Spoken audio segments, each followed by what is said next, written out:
2024 সালের ছাত্র জনতার অভ্যুত্থান শেষ হয়েছে। 2025 সালে আমরা এসে দাঁড়িয়ে আছি। 2024-এর সেই জুলাই আগস্ট আপনাদের চোখের সামনে হয়েছে। বাংলাদেশের প্রত্যেকটি জেলা উপজেলায় এর রেশ ছড়িয়ে পড়েছিল। ওই 5ই আগস্ট আমরা আমাদের চোখে পুরো বাংলাদেশকে নিয়ে যে স্বপ্নগুলো দেখেছিলাম, যে আশা আকাঙ্ক্ষাগুলো করেছিলাম, এগুলো এখনো বাস্তবায়ন হয়নি এবং সত্যি বলতে এগুলো 1 বছরের মধ্যে বাস্তবায়ন হওয়ার মতো নয়।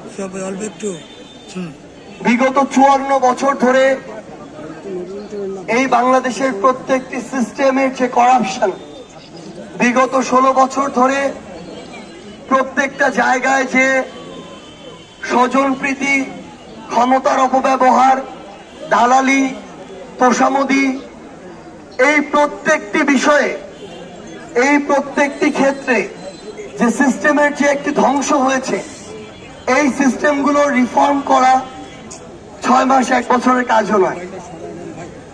কিন্তু আমাদের একটি কাজ রয়েছে, আমাদের কাজ রয়েছে।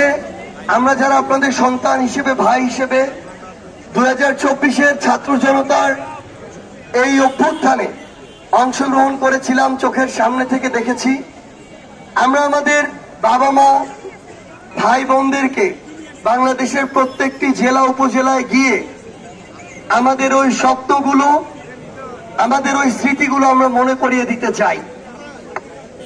কারণ 1000-এর অধিক মানুষ জীবন দিয়েছে, লক্ষ মানুষের মতো রক্তাক্ত হয়েছে বিভিন্ন জায়গায় বিভিন্নভাবে। তারা তো তাদের ত্যাগটা করেছে, কিন্তু বাংলাদেশে এই যে বাকি এত কোটি মানুষ, দেশের যদি আমরা পরিবর্তন শুধু চাই, তাহলে তো আমাদেরও দায়িত্ব আছে। আমরা বিশ্বাস করি 18 কোটি মানুষের এই বাংলাদেশে কয়েকজন রাজনীতিবিদ, কয়েক হাজার আমলা মিলে একটা দেশের পরিবর্তন করতে পারে না। বরং একটা দেশের পরিবর্তনের জন্য এই 18 কোটি মানুষের আলাদা আলাদা ভূমিকা আছে। কোনো কিছু হলেই আমরা আমাদের জায়গা থেকে রাজনীতিবিদদের গালাগালি শুরু করি, আমলাদেরকে গালাগালি শুরু করি।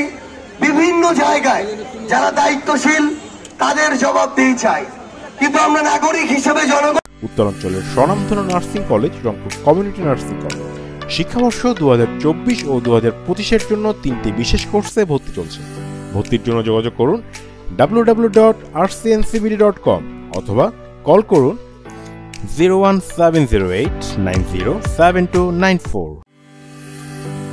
Rangpur community nursing college. আইন শৃঙ্খলা রক্ষাকারী বাহিনী তাদের দায়িত্ব পালন করবে সেবক হিসেবে, কিন্তু আমি যখন একটা ব্যবসা করি, যখন সুযোগ আসে, তখন আমি যতটা পারা যায় জনগণ থেকে লাভ করে নিই। আজকে আমরা আমাদের জায়গা থেকে প্রত্যাশা করি যে হাসপাতালগুলো উপজেলা, জেলা শহরে যেগুলো আছে, এগুলো শুধু বিল্ডিং নয়, বরং এখানে ডাক্তারও থাকতে হবে, চিকিৎসাও থাকতে হবে। কিন্তু আমাদের এই কথাটিও বলতে হবে, একজন ডাক্তার MBBS, FCPS বা BCS দিয়ে যখন তার ওই বিভাগীয় শহর কিংবা ঢাকা শহর ছেড়ে আপনার একটি উপজেলা শহরে আসবে, তখন তার পরিবারের থাকার জন্য একটা সুন্দর বাসস্থান আছে কিনা। তখন এই সরকারের কিংবা আগামীর বাংলাদেশের যারা আছে নীতি নির্ধারক, তাদের এটাও নিশ্চিত করতে হবে তাদের জায়গা থেকে যে ওই ডাক্তার উপযুক্ত সম্মান তাকে দেয়া হয় কিনা, নাকি স্থানীয় কিছু ছেঁচড়া নেতা তাদের উপরে খবরদারি করার চেষ্টা করে।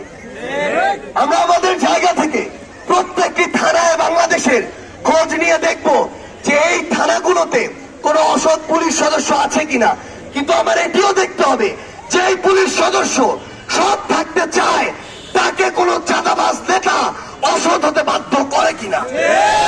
আমরা বাংলাদেশের সিস্টেমগুলো পরিবর্তন করতে চাই।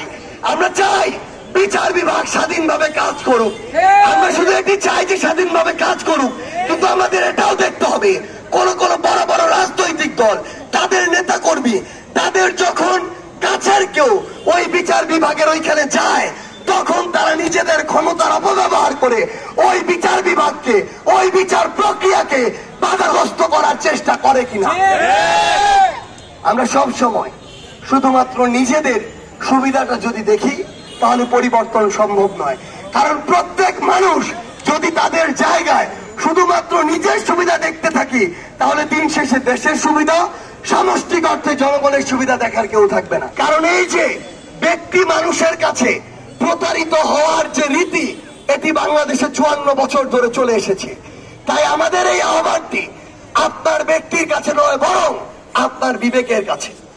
আমরা এই বাংলাদেশে অনেক বড় বড় কথা বলি যে পরিবারতান্ত্রিক রাজনীতি নিপাত যাক, এসব কথা বলে লাভ নেই।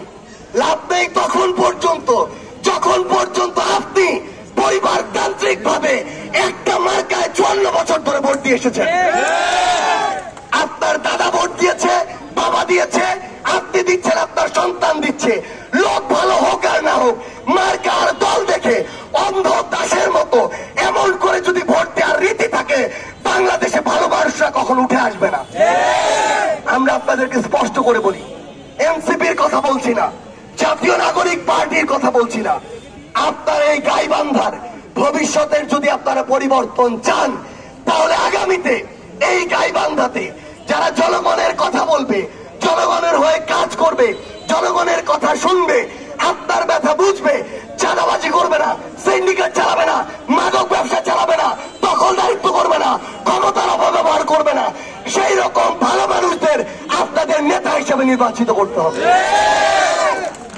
জনগণ হিসেবে আমাদের যে দায়িত্ব, সেই দায়িত্ব আমাদের পালন করতে হবে। রাষ্ট্রের কাছে চাইবো, আমলাতন্ত্রের কাছে চাইবো, পুলিশের কাছে চাইবো, বিচারকের কাছে চাইবো, নিজেরটা করবো না, তাহলে হবে না।